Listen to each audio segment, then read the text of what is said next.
Money line, same game parlays, free bets. Sound familiar? As we approach January 1st, airwaves in Ohio were flooded with ads for mobile sports betting apps. And in the first month of legalized betting alone, Ohioans dropped $1.1 billion looking to hit it big, a sign that the game has truly changed. Steve Capella, a gambling addict in recovery, currently working at the Zeph Center, was shocked by those numbers. It's about $100 for every man, woman, and child.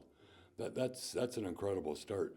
That number far exceeding state projections. With so many sports bets hitting sports books in person and even on the phones, experts are predicting a surge in problem sports betting. Before there was Ohio gambling, there was Michigan gambling, and we've had many clients who drove across the Michigan line, sat in parking lots all night, sports betting and engaging in those in Michigan gaming venues, who now don't have to travel across the state line, who now sit on their couch in the evening. Placing a bet on a game couldn't be easier. Just pull out your phone. That has some experts believing many of the warning signs may go unnoticed. See, there's two kinds of addiction. There's substance-based addictions, and we all get that.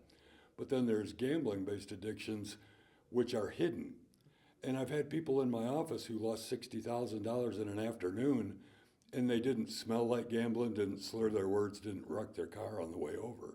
And across the state, casinos have opened up brick-and-mortar sports books for those who may want to watch the game and place a bet at the same time.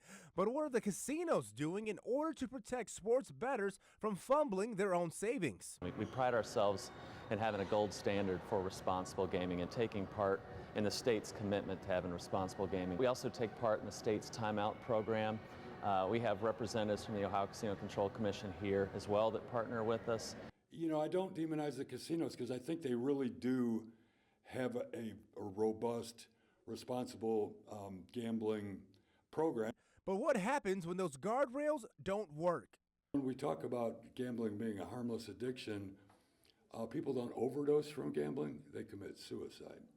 They end up in divorce court and bankruptcy court and felony court for embezzling. If any individual identifies that they're distressed, having challenges with control, or they're looking for help, that we're immediately available to connect them in with not only resources here on property, but also resources in the community. Sports gambling is just getting started here in Ohio. The Barstool Sportsbook restaurant recently opened at the Hollywood Casino in Toledo and will welcome bettors and non-bettors alike. But what type of advice can you take with you if you decide to test your luck on your team? Understanding that this is never a way to make money, and as passionate as you are about your team, and you may know the statistics going back to 1954, that doesn't mean you're going to be able to predict what's going to happen on the next play or the next day. It always comes down to random chance. And I don't know about you, I'm not that lucky.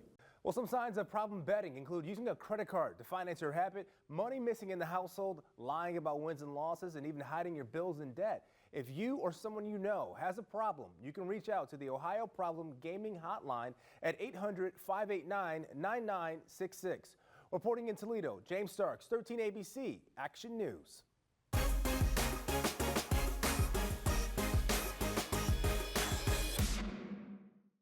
Hey guys, it's James here with another episode of Finds in the 419, and as we kick off Black History Month, it's important to kind of look back at the historical black figures here in Toledo, starting with Art Tatum. Now I'm at the Kent Branch Library, right in front of the Art Tatum collection to learn more about a local legend. Art Tatum was born in Toledo in 1909. He was lauded as a teenage jazz prodigy, quickly rising through the jazz scene. Tatum even receiving some high praise from jazz legend Duke Ellington, who would stop in and see him play when he stopped through the Glass City. Started playing at local clubs. A lot of jazz artists, famous people like Duke Ellington and, major artists would route themselves through to Toledo just to be able to see him because he was so prodigious with his skills and how his reputation grew really fast. To keep his legacy alive, the Kent Branch Library created the Art Tatum African American Resource Center in 1989.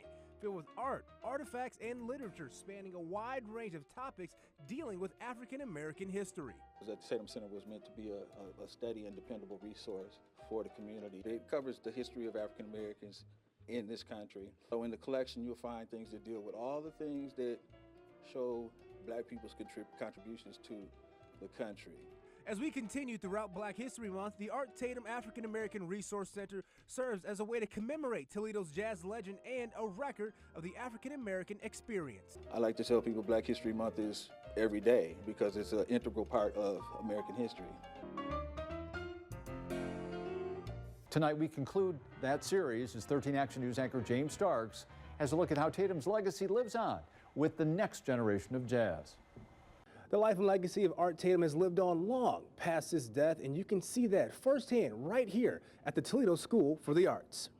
Located at 333 14th Street, the Toledo School for the Arts has students studying all disciplines, including a trio of musicians who simply love what they do and do it in their own way. Meet Maddie.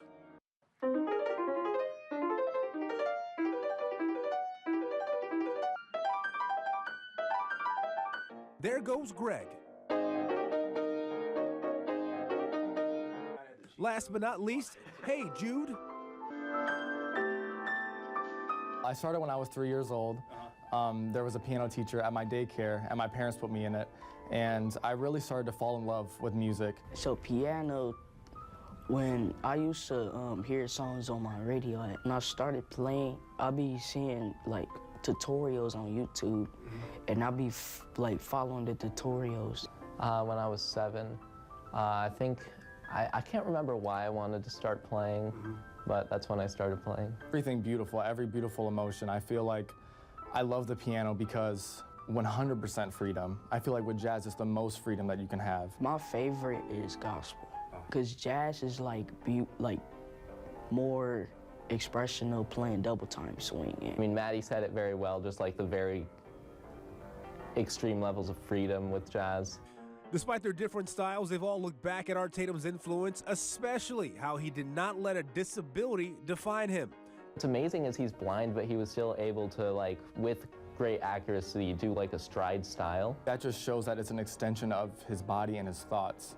He used his left hand to play the do-do-do-do-do-do-do. Then with his right hand, he plays something else.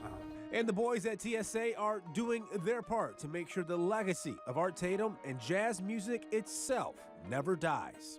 Makes me feel like I'm a part of something, you know? I mean, jazz it's a great thing. It's been around for so long. I don't believe jazz is dead. I don't think it ever will be. It's never gonna stop. There's always new people to just keep pushing it. And I couldn't leave without hearing all of them play together.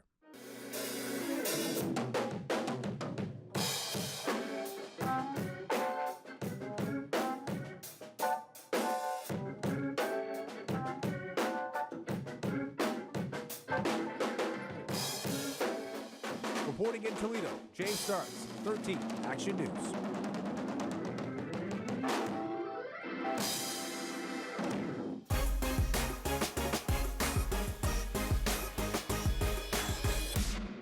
Hey guys, it's James here with another episode of Finds in the 419, and when it comes to Major League Baseball's color barrier, the first thought is Jackie Robinson in 1947, but it was this guy over my shoulder, Moses Fleetwood Walker, who did it 6 decades earlier here in Toledo. Moses Fleetwood Walker was born in Mount Pleasant, Ohio in 1856. He would eventually enroll at Oberlin College before attending the University of Michigan as a standout catcher. He was noted especially for his defense. The catcher was the most important player on the field then. And he batted better than the league. I think his year here, he batted in the 270 range. He would abandon his studies to pursue professional baseball in the Northwestern League. His arrival met with swift backlash in the segregated world of baseball. As it was in those days, they wanted to prevent blacks from participating. If Walker played, there would be trouble. And said there were a number of people ready to make that trouble. After a successful 1883 season, the Toledos, as they were known, made the jump to the American Association in 1884. And with that, Moses Fleetwood Walker became the first black man to play Major League Baseball. And I don't know that he was trying to be a trailblazer for his race. He was trying to play ball, but he suffered for it. But for some reason, history seems to forget that Moses Fleetwood Walker was the first black to play Major League Baseball, his brother Weldie being the second, both coming well before Jackie Robinson. They did the same thing. They both broke into baseball as black men and suffered all all the consequences of that in a divided world. It was terrible for both of them. And the generations of black and brown baseball players owe it all to a man who played his baseball right here in the Glass City. I'm James Starks with this find in the 419.